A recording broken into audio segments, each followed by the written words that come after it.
10th standard science electricity.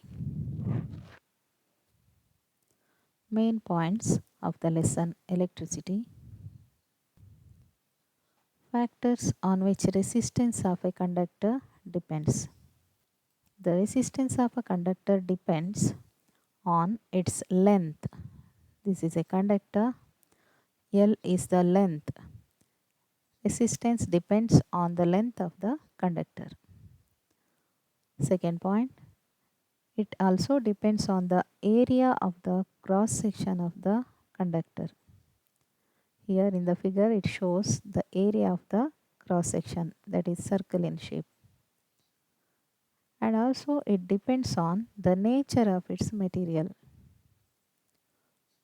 Nature means it is made of different metals. Wires, conductors are of different metals, maybe copper, aluminium, etc. So the resistance depending on the nature of the material.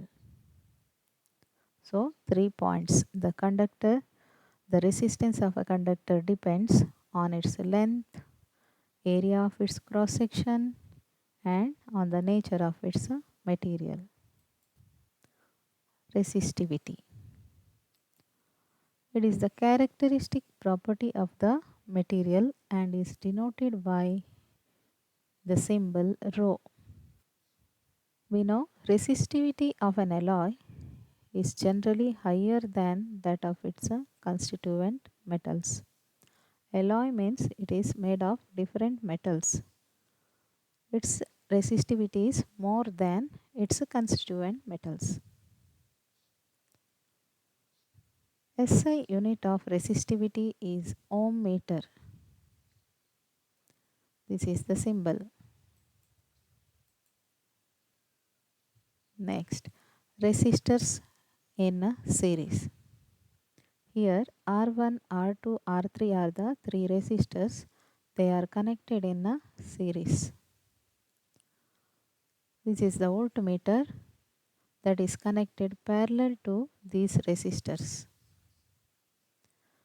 This is ammeter, and then this is battery, this is switch. This arrow mark shows the direction of the current.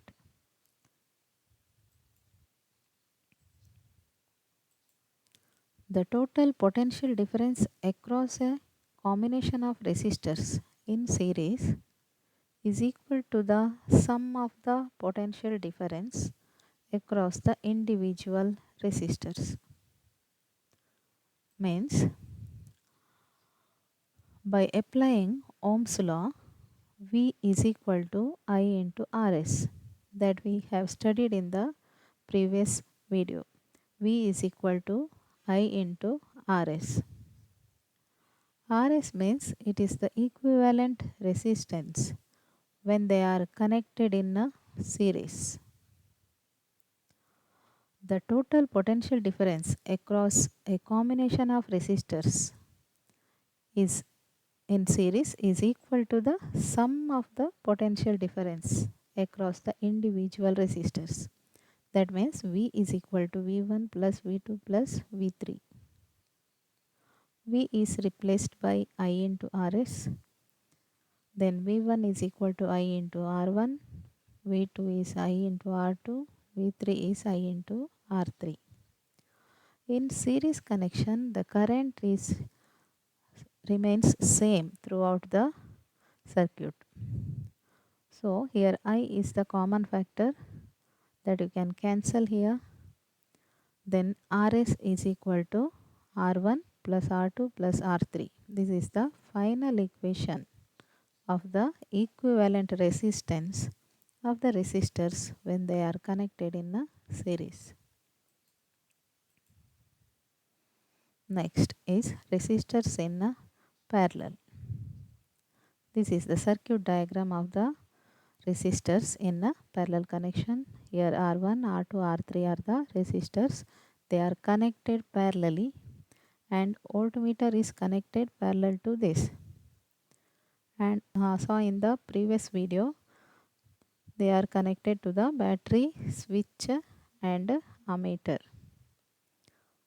I is the current. Here again, by applying the Ohm's law, I is equal to V by Rp.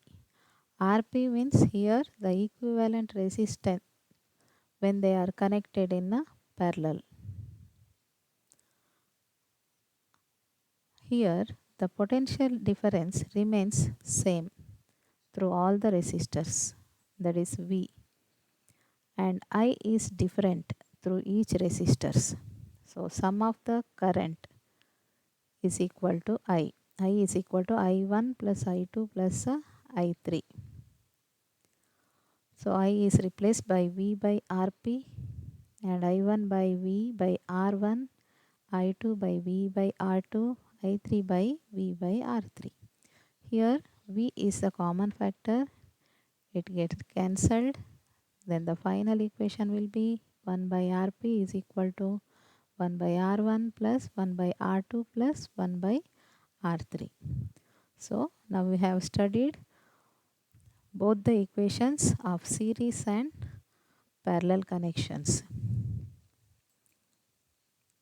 Next is important questions. First one, what is resistivity? Write its SI unit. Next, write the formula to calculate resistivity. Next, on what factors resistance of a conductor depends? Fourth one, write the formula to calculate the equivalent resistance of three resistors when they are connected in a series and when they are connected in a parallel. You have to calculate the equivalent resistance. You have to write the formula of this. Next, draw the circuit diagrams of the resistors when they are connected in a series and when they are connected in a parallel. Thank you.